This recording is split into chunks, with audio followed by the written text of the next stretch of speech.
Hello, hello, everyone. It's Amanda Testa here of Find Your Feminine Fire, and I'm so excited because today I'm going to be talking with the beautiful Morgan Day Cecil, and she is a mentor and guide in the area of integrated feminine wholeness, and I love that term.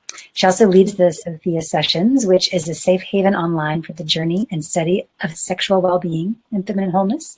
And she leads amazing retreats in Italy and Palm Springs, and they look fantastic from the pictures I've seen. I want to be on one day.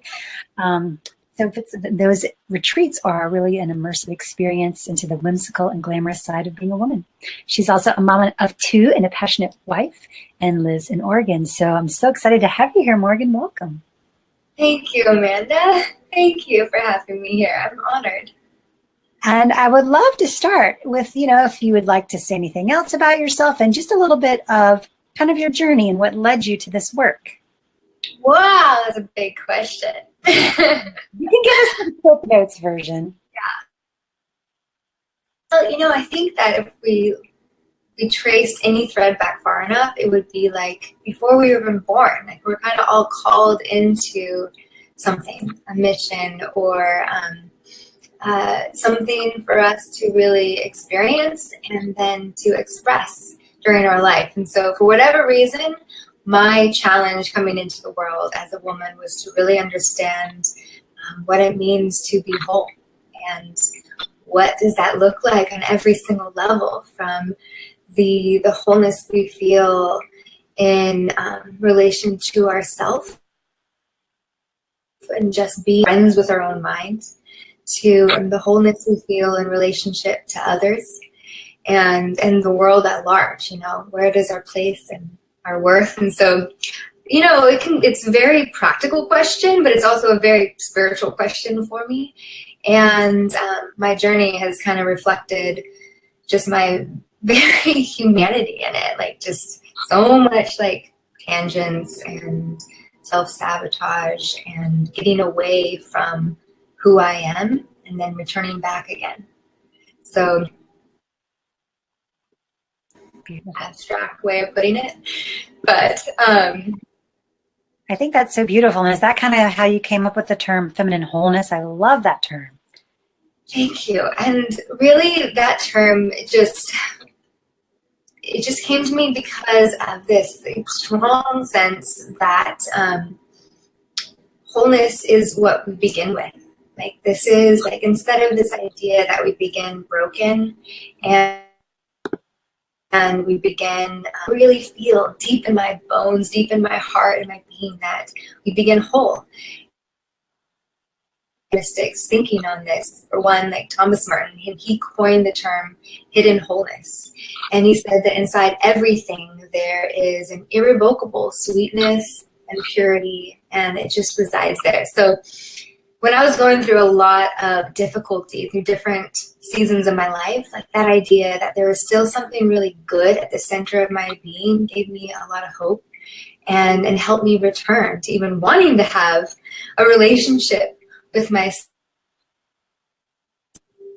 And that other piece, the feminine piece, I'll speak on that too, it has become really important intentional way, in a more like, instead of just in this loose, like, yes, I'm a woman, and intentional, what does it mean to be a woman?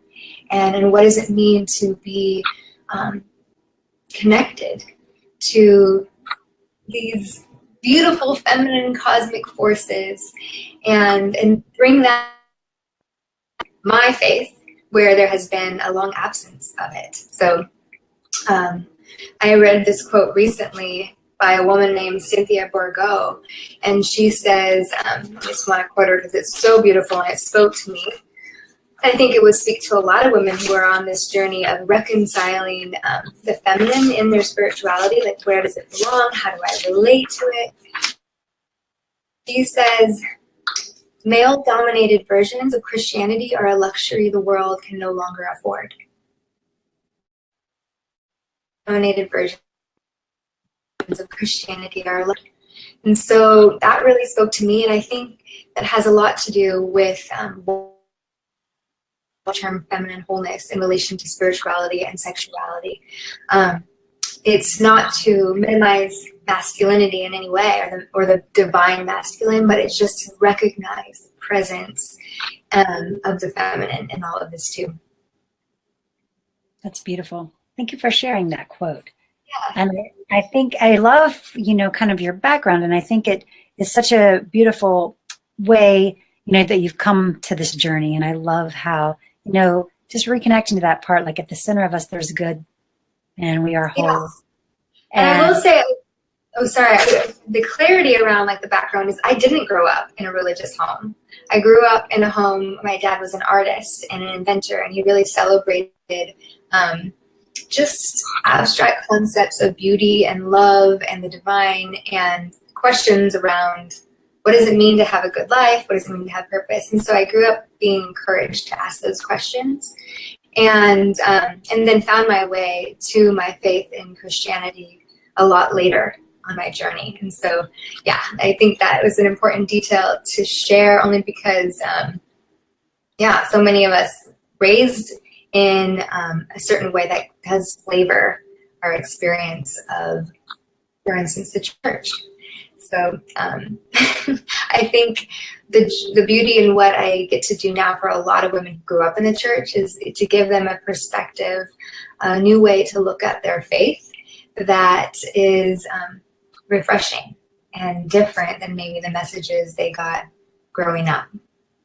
Does that help explain the journey towards how I ended up talking on integrated feminine wholeness? And I am not by any means a spokesperson for Christianity, but because that is where I find my faith, I tend to draw a lot of women who either find their faith there or are working through issues with it. They're somewhere along the spectrum of deconstruction or reconstructing and integrating their faith. And so it all belongs. Right. And I do think that's so, important, because no matter what your religious beliefs are or your spiritual beliefs, I think that wholeness piece can relate to anyone. Yes, and absolutely. And I was raised Southern Baptist, so at my core, I connect with Christianity, but I feel like I've opened my mind a little, more as I learn more. But I think that's such an interesting, that's why I wanted to talk about this topic of what it does mean to live in alignment with our sexuality and our spirituality, because I think a lot of the times, at least in my upbringing, we never really talked about, sex or intimacy very often. And it was always kind of shrouded in a lot of guilt and fear and shame. Yeah. Mm-hmm. And so women struggle with that kind of maybe lessons coming along, but that, yes, you can be spiritual and you can be sexual. And in fact, they're very much connected.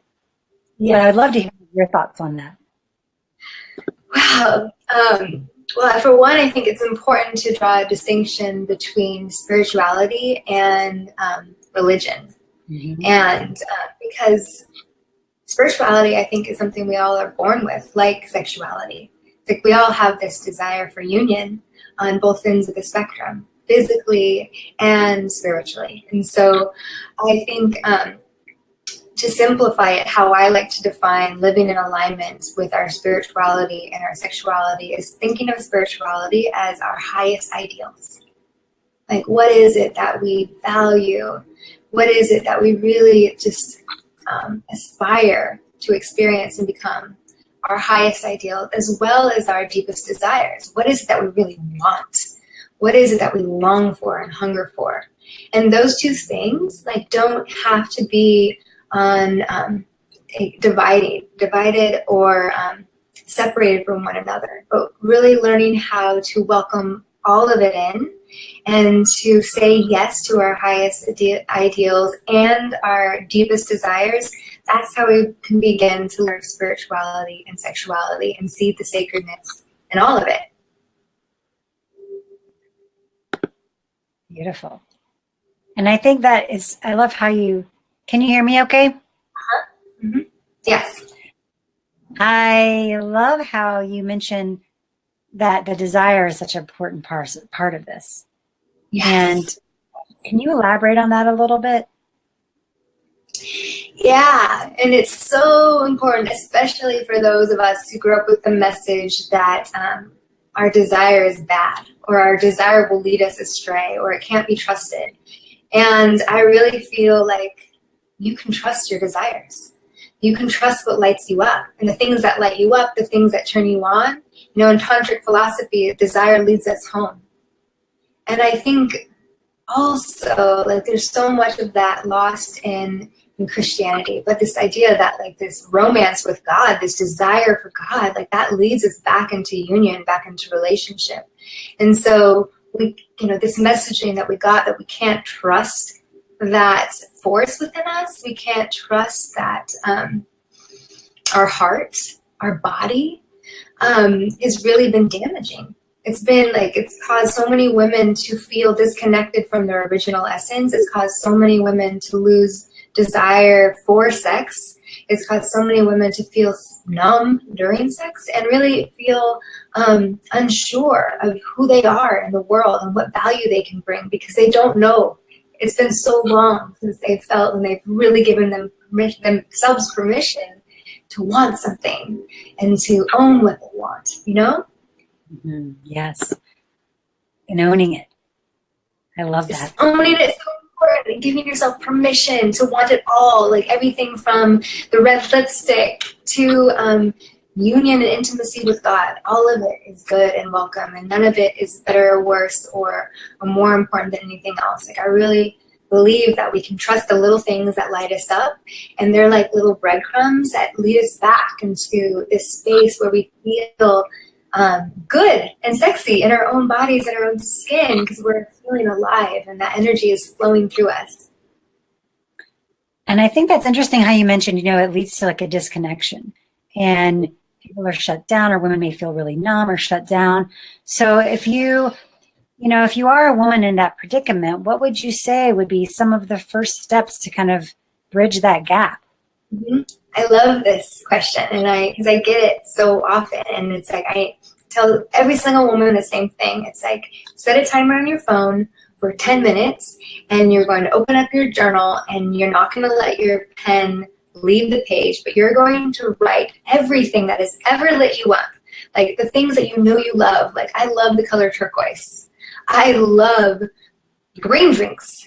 I love unicorns. Like, all the things that you've ever loved from the time you were a little kid up until now, just free write it.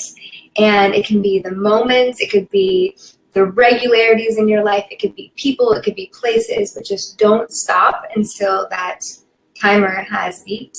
And then set another timer for 2 minutes, and then just hold that goodness in your, like, feel it all. Like, because when you do that exercise, like, you're gonna be feeling so good. Like, you're just gonna, your cheeks are probably gonna hurt from smiling so much. But just spend 10 minutes just recalling everything that lights you up. It feeds you, it nourishes you at a deep level. And so the next 2 minutes, just marinate in that, in this like power of all the things that you love and what it does to your body, what it does to your energy and your mind, and sense that. And then ask the question, am I a better person? Am I a better mom? Am I a better wife? Am I a better ... from this place? Like, am I more generous? Am I more patient? Am I more compassionate? And without a doubt, your gut will be like, yes. When you are lit up and when you are really living from the place of like being in love, like, you do have more compassion and more grace for others. You have so much more generosity and space to let other people be who they are.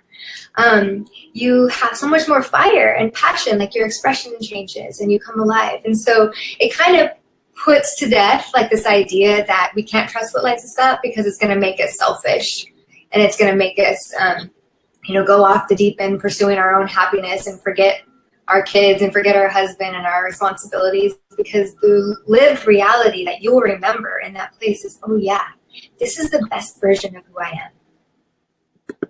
Oh, that is gorgeous. And I think that is such a good point, is like marinating in that feeling you get and that goodness.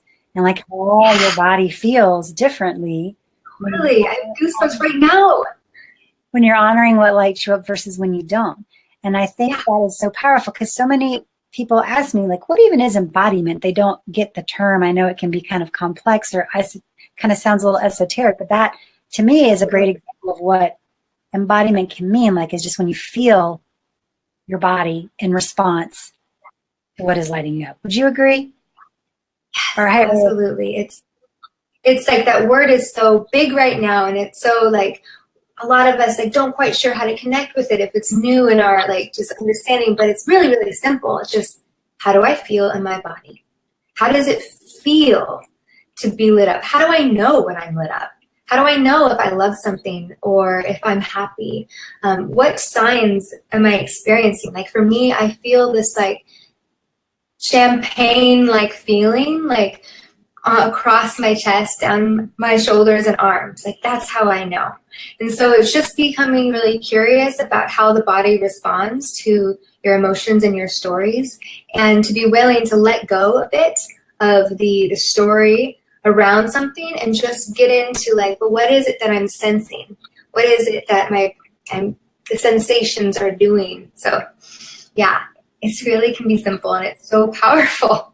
It's like, it's one of the most powerful tools. Wouldn't you agree? Like to give women like this ability to be in intimate relationship with their sensations. Yes. And it is, like you said, it's so simple, but so easy to overlook. Yeah. You know? We race right to we race right into labeling something like, oh, I'm anxious right now, or I'm so stressed right now. And it's like, we're all up in our head. But it's like, wait a second, what if we slowed that whole thing down and really explored, how do I know I'm stressed? How is stress showing up in my body? Like for me, it feels like a wave of like this pressure through my solar plexus. You know, and we all have these sensations through our body, and it can be different for each one of us. But just to get really curious and be willing to slow the whole journey down a bit, to instead of just racing to the story and to labeling it something, just go deeper.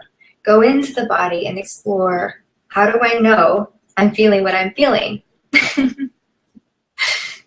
Yeah. That is, how do I know I'm feeling what I'm feeling? It's a very perfect question, but but the answer is simple. Okay, when I'm feeling anxious, I have these sensations.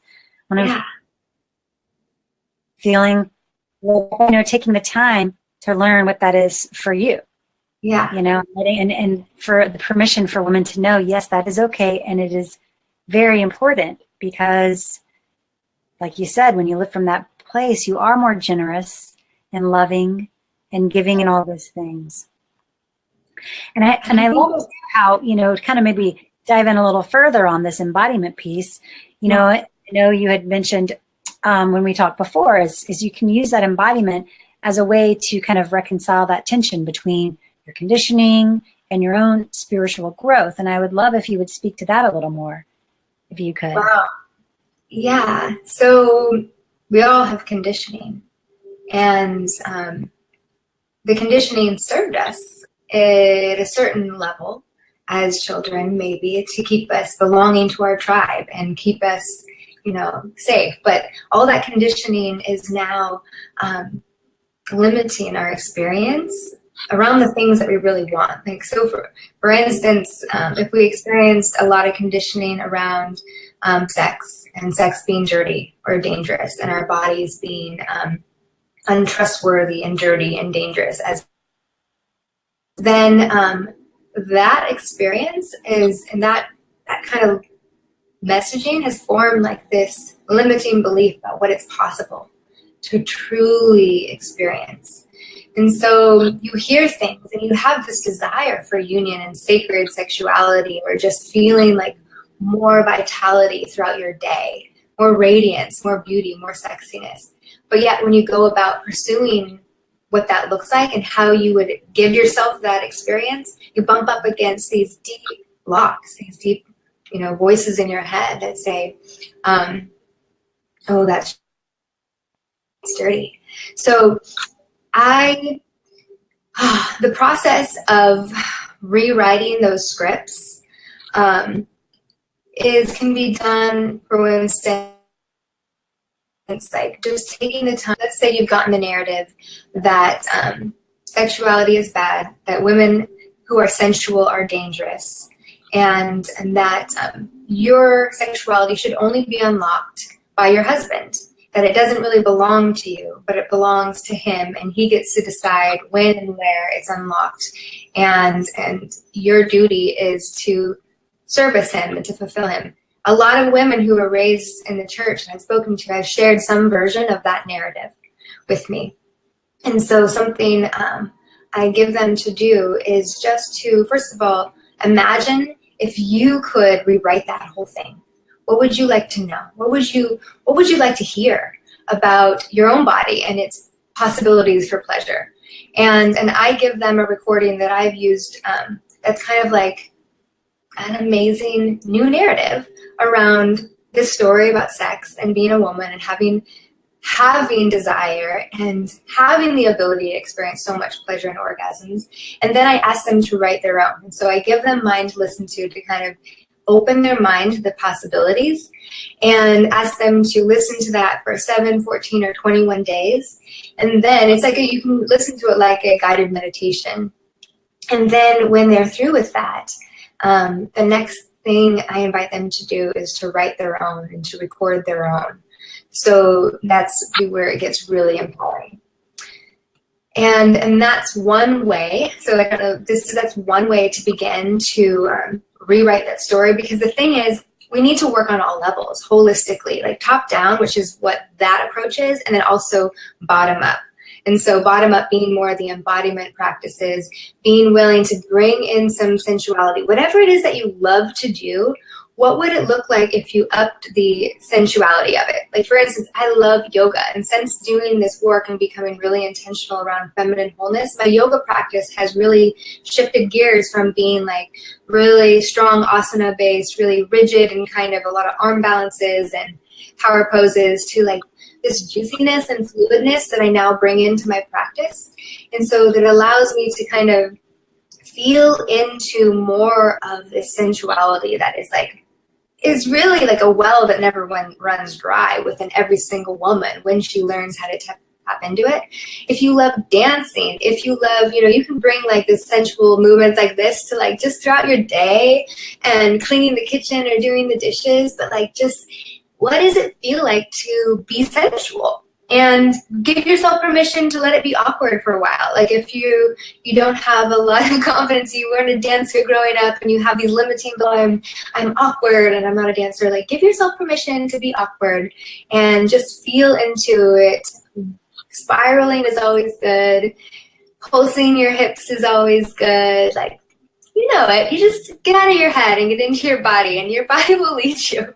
So that's another way to start reconciling. Is just like women, like to do this with yourself and don't wait just to explore it with your husband. Mm-hmm. So to be able to experience your sensuality outside the context of sharing it with another person is really empowering for women. So maybe that looks like dancing naked in front of the mirror before you get in the shower by yourself. Or maybe that looks like admiring your body before you get dressed or anointing your body with oils. It can look like so many things, but beginning to connect to your own sensuality and sexuality outside the context of it's only permissible in relation to a man, like helps a woman regain trust and intimacy and this feeling of genuine sexiness with herself. I love that movement piece. And I think it is true, if you have awkwardness or feel awkward about it, that's okay. Just embrace it. Because even, I know so many moms, just look at how your kids, when they move and dance, they don't think twice. They just like let it go. So use them as an inspiration. You can even have a dance party with your kids and just let your body just move. I love that. Let it move. Let it be free. It's so good. And I wanted to say this for those who grew up in the church or who still feel connected to the Christian faith, is that the body is central. When you think about it, the two main things about our faith, the resurrection and what is the word I'm looking for? Why can't I think about it? It's the basic thing. Like the fact that God became man in the body, and the fact that when Jesus resurrected, he returned to his body. The body being so central, and the most sacramental thing, taking communion, like, this is my body given to you. And so recognizing that it's been lost, it's like we're so close to it we can't see it anymore. But inside our own faith tradition, the body is central. It's the only tradition where a God embodies and returns to a body. And so it makes it very unique on the spectrum.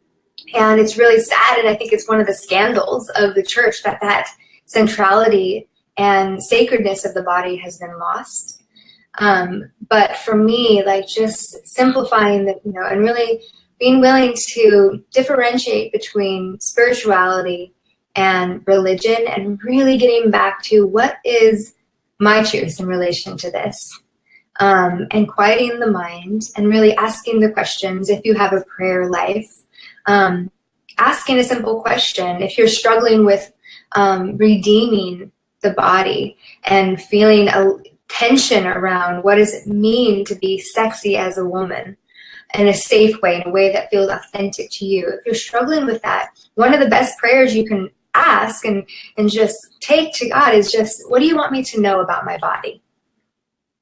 What do you want me to know about how you made me?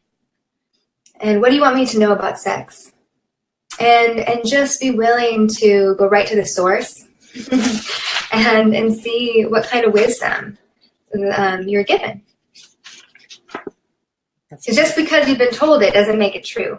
And I think, and that's true, being taught that your body is your temple, and that, like you say, it's so easy to not really, to just hear those words, but not really understand what that truly means. And I'm like, yeah. It's such a gift that we have this body to experience life through, and our senses and all the beautiful gifts of this body is powerful too. Yeah.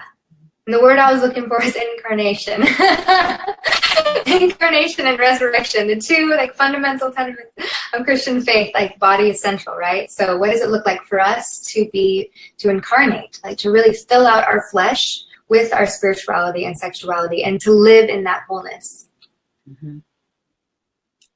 And I think, like you say, it is something to be celebrated and to explore if you haven't before. Allow yourself that permission.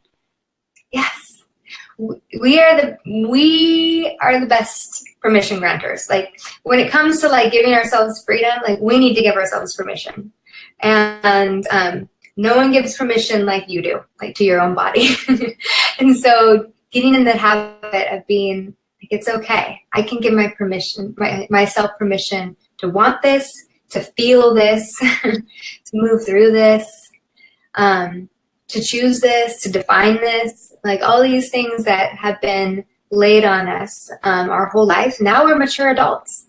We get to define things, choose things, want things, feel things, and to just give ourselves permission to be awkward through it if we need to, and to not get it right or not have it all figured out at once. It's okay to take one day at a time and to feel it all, and to know that everything belongs, and it's okay.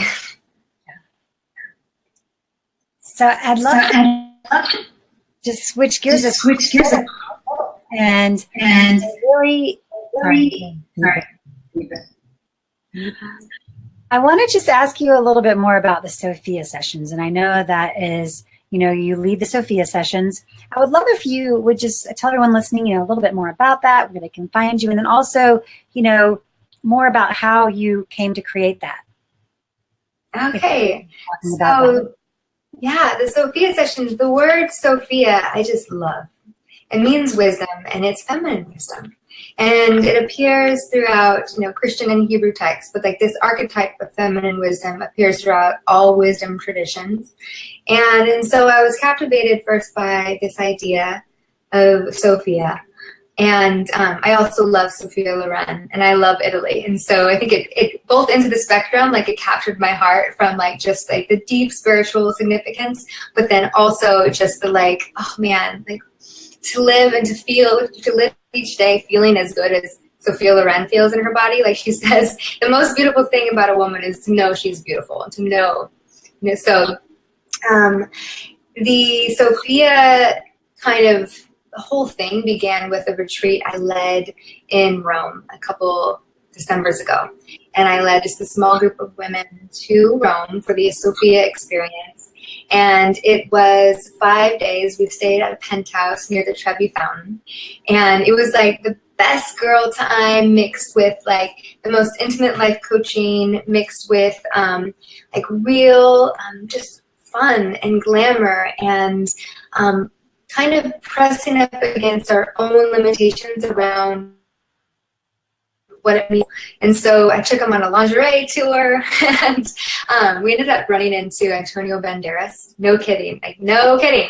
Like while we were like half dressed, like feeling so sexual, drinking champagne in this little side alley of Rome, Antonio Banderas was literally filming a movie, and he was such a great flirt with us, and he was so fun. And so that little magical things like that tend to always happen when we come together for this intention. It just feels like a little blessing. But we came there, and it was such a beautiful experience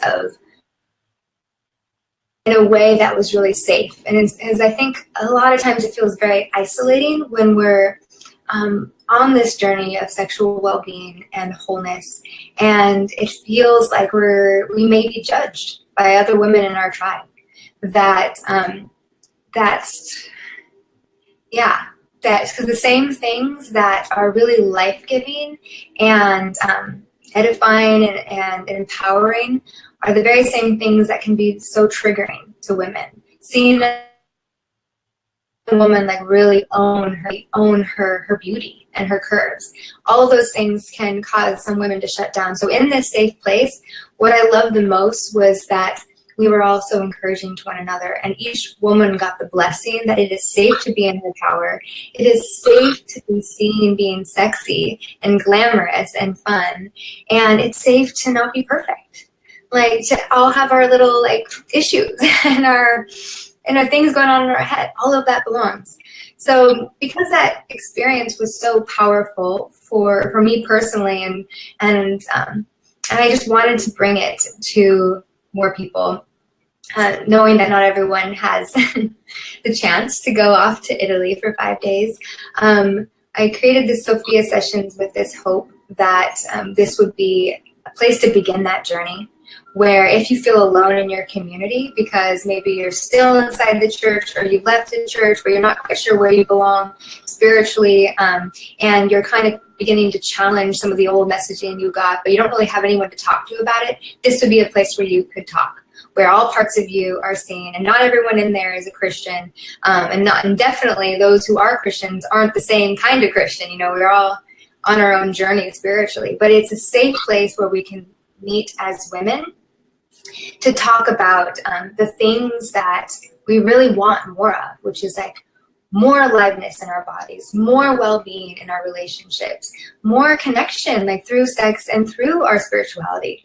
So it's been running for almost a year now, and we talk every single month on a certain like key teaching, and then there's live candid conversations where women can write in anonymously or give me their name and then ask me anything, like how do I find my G-spot, like really wonderfully like clear questions that no one bothered to teach them before.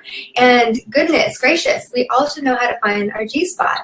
And so everything from just whatever is going on in your mind to the things that you were never taught as a teenage girl growing up, to the things that are really pressing on your soul now. And yeah, it's just a place to let all parts of you belong. And I would say like some people are really there for the community aspect, and some people are there just to hear and just kind of they're more on the side there just to get the encouragement that helps them feel a little less alone or less weird during their day. And it's a space for everyone. Like however you want to show up in that space, you belong. I love that. And I think being able to support each other without that judgment piece is so huge.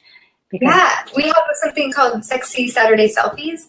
And so we have a whole album where it's like, you know how every single woman, we've all taken sexy photos of ourselves, and it's like, who do I share this with? Like, I don't have anyone to share this with, but I want to be seen. I want to be celebrated. And so this is the place to also to be seen and celebrated for your sexy selfies, and maybe even challenge yourself. Like, it's okay to be seen and celebrated in your sexiest form, because that's something that, goodness gracious, we need more of in our tribe of women. And we don't just need that celebration from men. It's great when we get it from men, but it's also so healing when we get it from other women. And I think even sometimes even more so, because that a lot of times, like you mentioned, it can be so triggering, and realizing when you do feel that jealousy of someone, or you feel like intimidated by someone, like to, you know, just set something to explore. It's like, why am I feeling that way? Maybe, you know, it's because I don't feel that confident in my own body, or, you know, or I don't, you know, versus like hating on someone else, like getting curious about why you're having those reactions, you know, it's powerful. Yes. I really do believe our triggers are doorways. Like, it's a portal to accelerated healing if we are willing to go there and explore it. Because the things that trigger us the most in other people, what I found in my own life, are things that I'm denying in myself. Like, some aspects of myself that I have repressed or have deemed like unlovable. And so therefore I judged it in another woman. And so for me, the practice of really paying attention to where I tend to judge other women, and really seeing like, okay, what is this saying about some part of me that is longing for reconciliation, longing to be accepted. I think it's I can tell you a personal story about that I remember like a few years ago, kind of at the start of my journey, when I was kind of just getting over my postpartumness and just like really feeling so exhausted and disconnected and just so shut down. And I remember I went to this event, and this woman walked in, and she was just like lit up the whole room with her presence. And I was like so drawn to her. And I thought, you know what? I got to get to know her and figure out what her secret is, versus feeling like, oh, who does she think she is? You know what I mean? Yeah. Just a different approach. And I was, you know, I think I was in the right place personally and emotionally to be curious and be like, you know what? I want to explore this, versus shutting down and making it something else, which was so healing. Yeah. It's been healing for me too. Well, I'm so grateful I've been able to chat with you. And you are such a beautiful woman, so full of grace and wisdom. And I really am so grateful to know you, and thank you for being here. And I'd love if there's any last thing you'd like to share, and also please let everyone know where to find you, but also just any last words you may have. Well, I love this line from Hildegard von Bingen, and she says, all will be well, all will be well, every manner of things will be well.